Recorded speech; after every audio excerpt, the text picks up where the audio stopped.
Hello, everybody, and we're back. Sorry about that. That was my terrible decisions. I hope it's better now. I turned off my camera and I restarted everything, and apparently, so far, no drops. So this could be it. The magic of technology at work. Yes. Oh, So horrible. where were we? Where were we? Well, we're talking about critics and the shitstorm that is Ghostbusters Ghostbusters. 2016. Yeah, it's like the prequels doesn't exist, and um it's not even released yet in my country, and the bad reviews are already showing to have its effect in my own country, because I've talked to people and I'm not gonna go see it. People I know Yeah, that are huge Ghostbusters nerds, they're not gonna see it no matter what the critics say. And the critics, the reviews in Norway haven't been released yet, almost as though to try and preempt the inevitable shitstorm that's coming their way. yeah. It's I don't know how many of the foreign critics make it onto the Rotten Tomatoes thing. I know we get some of the English critics Yeah, um, from our mother country across the sea. yeah. Uh, but I don't know how much we get from the rest of Europe, you know, No, I as know. far as what gets in the Maybe a mix couple there. of the major French critics and so on, but I don't think it. I don't think it necessarily has that big an effect on the average score. I mean, looking at Rotten Tomatoes, one a classic summer blockbuster from the same period, Independence Day, the original, not the re-release, no, or the sequel that just came out, actually was at a 61%, and an average moviegoer had it at a 75. It's the exact opposite when it comes to Ghostbusters. Yeah, and that's another reason I don't trust the sites. Everybody knows this movie had its share of controversy. I think the studio dropped the ball. I think they went with a really negative ad campaign to try to silence the critics um, of their decision to even make a sequel or follow up, or what is this reboot, soft reboot, hard reboot? I think it could be counted as a a hard reboot. It is, because you are a soft reboot would be kind of involving the original creators trying to, for instance, Evil Dead. The Evil Dead reboot, I would call that a soft reboot, as Sam Raimi is heavily involved in the remake. This, even though Ivan Reitman is credited on it, this is a hard reboot. Well, it's I think not to get bogged down into it because we really want to talk about the critical Yeah, response, not the film itself. yeah, Uh, I think my personal opinion with this film was it would always have been better to make it an actual Ghostbusters 3 and done a little torch passing. The same with episode 7. yeah, Um, you know, that's a better way to handle a popular yeah. pre-existing property, to bring it up to date. You don't have to. I think it makes you stick to the original a little bit more and Yeah. maybe carry over some of that spirit that the original had. I think that's a general consensus among not only moviegoers but also passionate fans and passionate filmmakers. It would be better to actually make this How dare you do your weekly regular schedule thing during Evo? Sorry. Uh, uh, yeah, but it just, yeah. The the thing that really bugs me about the way that this movie has been received, or the critical,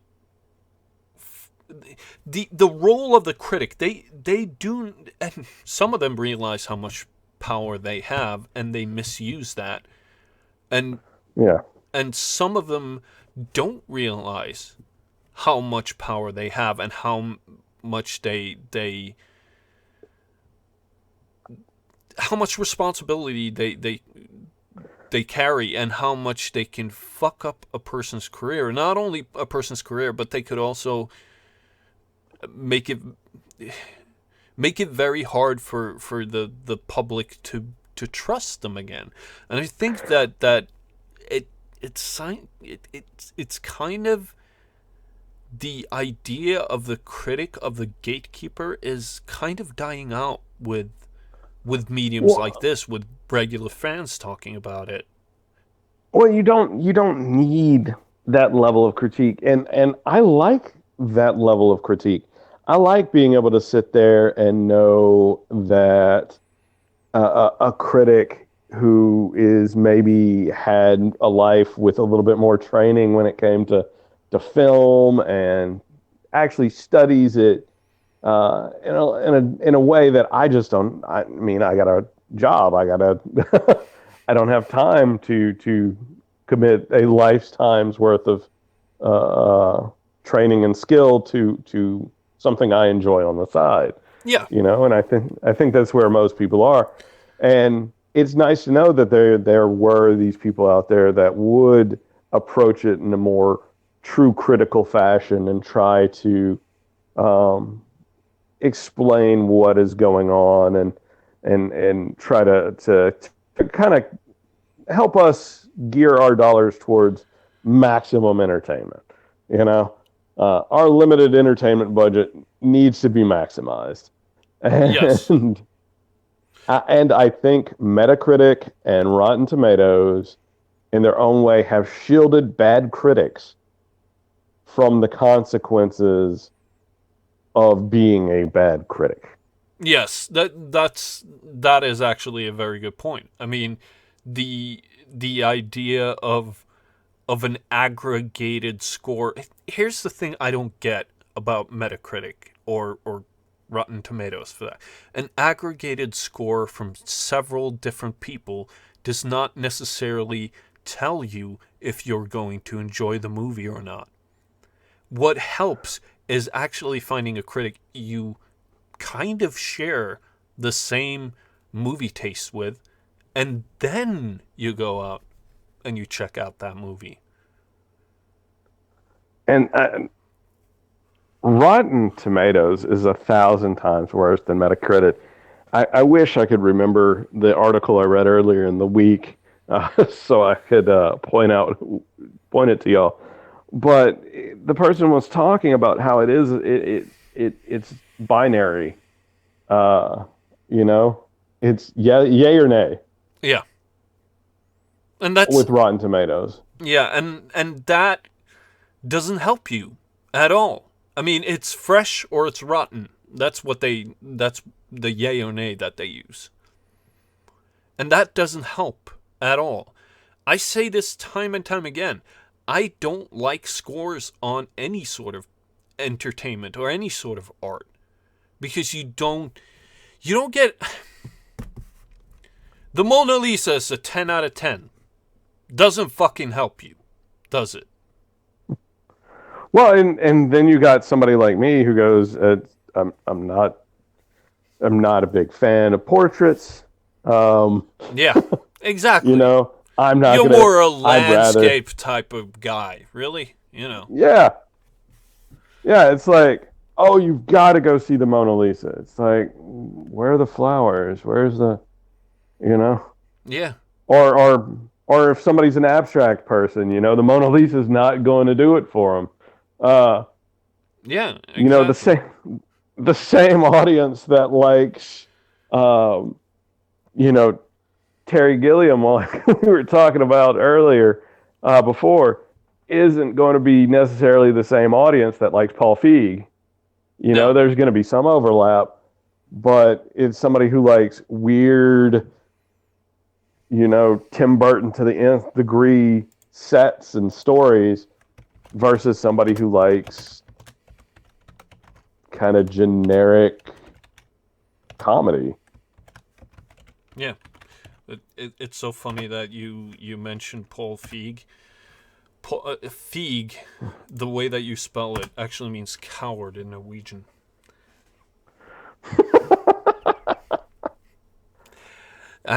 It's yeah, but it's yet another reason why you need sort of consumer uprisings from time to time. You need to actually have some sort of consumer, not necessarily consumer protection when it comes to movies.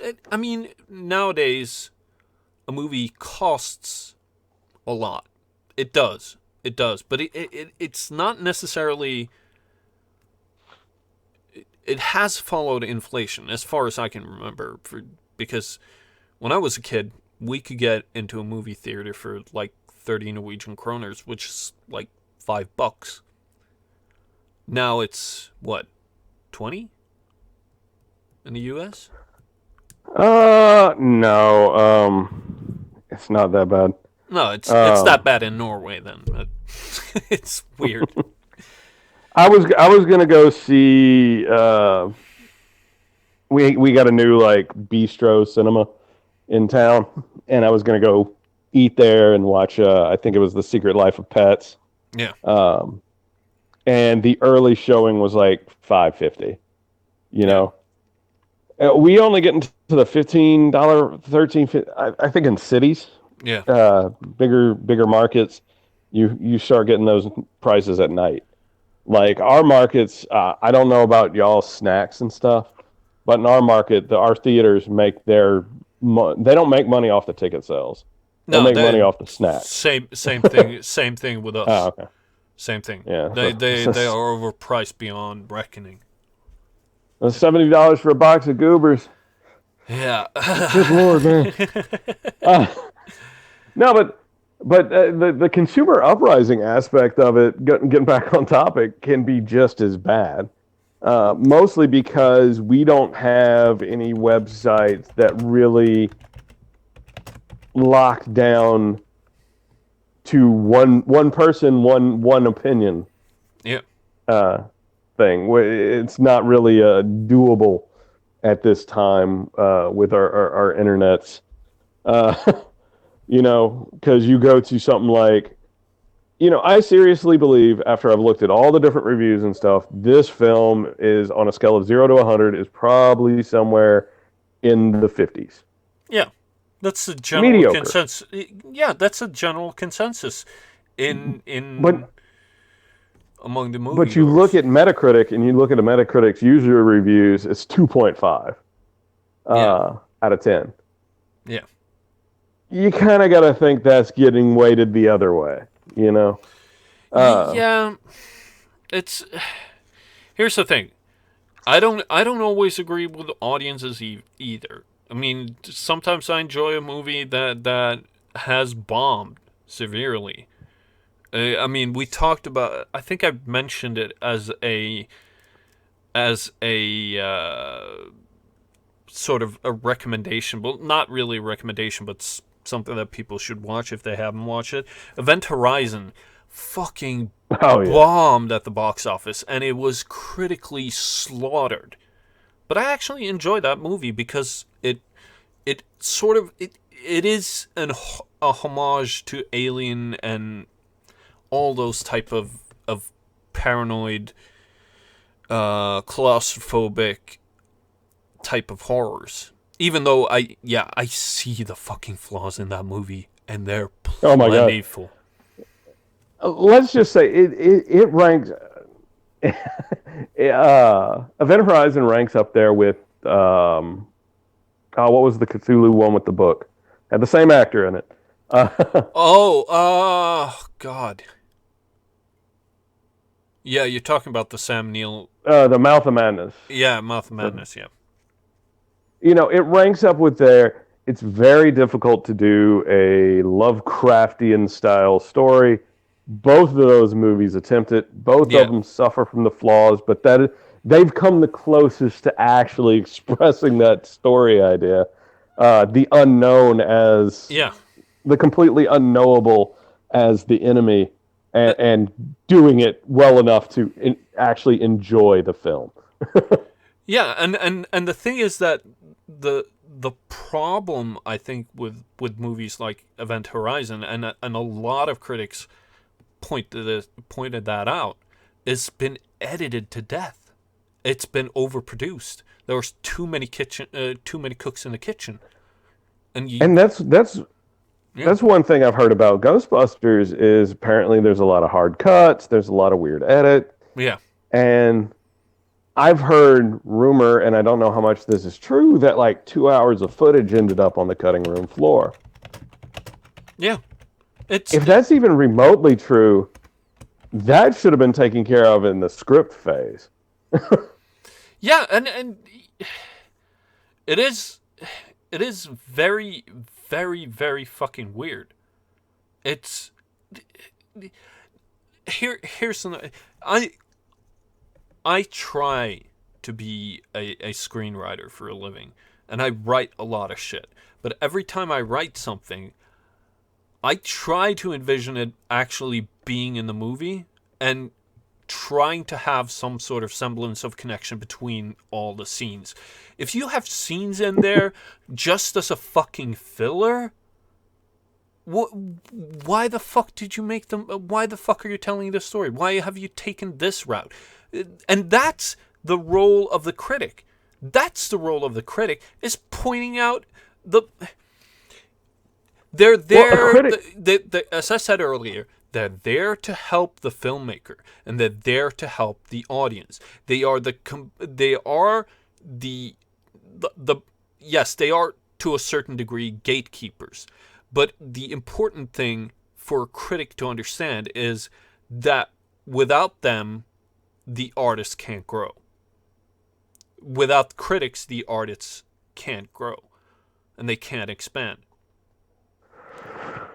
Yeah, and it's like, I don't see that anymore. It's like the critic, I don't think you have a lot of professional critics left, to be honest. You have some good professional critics out there. But I think a lot of places like Rotten Tomatoes, just to fill the rosters, they're not filling. They may have 120 reviews. How many of those are actually trained critics, people who have gone to either film school or have got the background to actually do the critique properly? I would say a lot of them actually have. It's the old adage of a critic is only, a cynic is only an idealist that has been, and often critics are very cynical, and I think a lot of them have had a sort of dream of creating, and they love creators so much that they want to be part of them, but they can't really reach up. Roger Ebert is a perfect example of a guy who wanted to be a creator, who wanted to be involved in film industry. I couldn't really reach up. He made a movie in the 60s or 70s, I think, and it was completely without any sort of it didn't have any targets. It didn't have any goals. And that's the important thing about, that's what people need to remember, is that the idea of you can't see what's wrong with your own product. Sometimes you work yourself blind on the stuff that you do. And you do need people to tell you, okay, this direction here doesn't work as well as this direction here.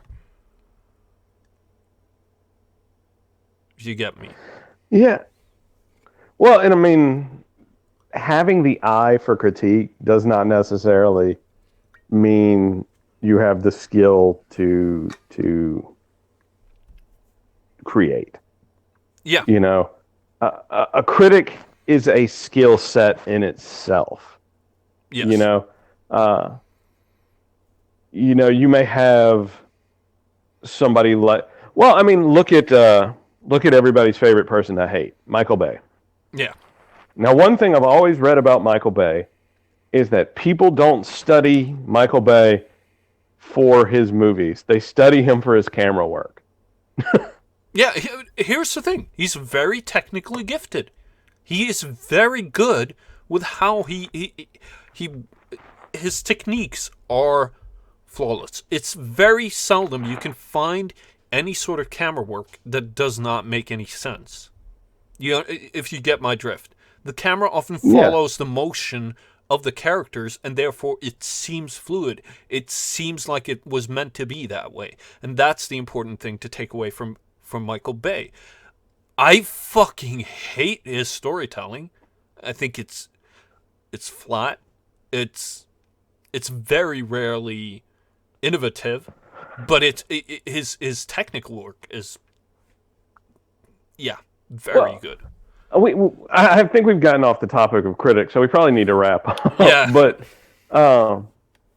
do you think that, and maybe this is something we can pursue in a future episode, that part of the problem is that we've gotten to an age where the talent isn't being used properly? You know? Yeah. Is it possible somebody like Michael Bay should never have been anything other than a director of photography? You know?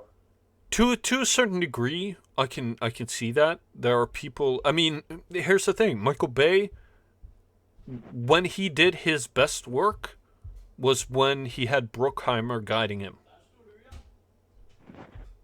That's kind of what I was getting at. It's like you have the ego, you don't have that calming influence.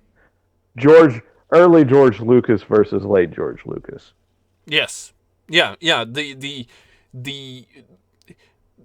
was actually again, nostalgia critic. I know I bring him up several times, but he does make some good points from time to time. And the idea of good directors going bad or bad directors going good, it's not that fucking foreign. I mean, George Lucas did ask people for advice on his first major blockbuster movie. Of course he would. And when he had Steven Spielberg and himself sort of roping each other in addition to having studio oversight on the Indiana Jones movies, they and that is the important thing with critics. That's the important thing that's the post-mortem of an art piece. Yeah. What worked? Yeah. What didn't work? What worked? What didn't work? And my problem is that when you become so isolated from the general public that you can't tell what the general public wants, then you have become and they. That's why I don't like over intellectualized critics, is that they don't realize the amount of influence that they have, and they keep themselves into sort of intellectual echo chambers.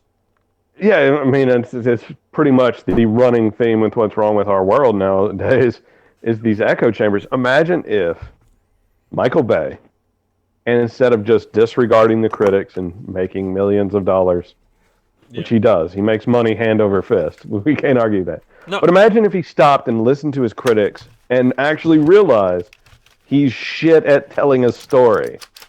Yeah. And then he brought someone on board to help him tell a better story. Yes. And then you combine it with this absolutely perfect eagle-eye technical skill he has. Yes. And then you have a great story. You have these great sweeping shots. And then you have great film. Absolutely. Well, if you have good actors and stuff like that. Yeah, it helps. You know, no more Shia. No more Shia. Yeah, and what I think is important to take away from this is that critics need to realize that they're not just there to pursue their own bitterness, I guess. Revenge. Yeah, revenge, bitterness. And, yeah. I think there are certain critics that would be better off if they realize that, yeah, maybe they can't follow their dream of making movies, but they've been gifted a different set of skills and a different opportunity to help make the film industry as a whole better. Yeah. And I think if everybody really admitted when they had, and hopefully Michael Bay's listening, a weakness, like either it's you can't tell a story, or George Lucas, you need to throttle back on the special effects and concentrate more on content. You know, things of that nature. If you have that, if you listen to those critics' voices that are telling you what you're doing wrong, and try to adjust without losing your own artistic vision. Yep. You know, that's when the critic and the creator symbiosis works. Yes. And please also take away from this, The Phantom Menace was critically acclaimed when it came out. So is Avatar. Good point. Avatar, I give critics a pass on because it was a new technology, and for some reason that always blinds critics. Yep. You know, I don't know why, but I guess we got off topic again. I don't want to. No, it's apparently Evo, whatever that is. I think we need. I think it's Fighting Games Championship. A Fighting Games Championship. Okay, then I'm okay with interrupting it. Yep. I guess we'll skip to our recommendations. I think I can speak for Jan and myself here with Event Horizon. If you have not seen that is probably the one takeaway from this week. Go watch it. Do yourself a favor. Yeah, and I'd also highly recommend watching both the original and the sequel, Ghostbusters, just to fucking remember what we lost with Paul Feig. And note this as in me and Jan's position as critics, which we kind of are, I guess, at this point. I do blame this on the writer-director and the studio firmly. Oh, yeah. That is what happened here. I haven't seen the film. I've seen enough of it. I've read enough about it. That this is, you know, so I'm not going to give a yay or nay for it. But if this film is as bad as some of the reviews say, or at least as mediocre, it's the studio did this. Yeah. The studio, with the director's blessing, made this monstrosity. Yeah. So I guess. Yeah, just end it, I guess. All right. Well, thank y'all for tuning in to another episode of the podcast with J.H. Lillevik and myself, Gene the Angry Penguin.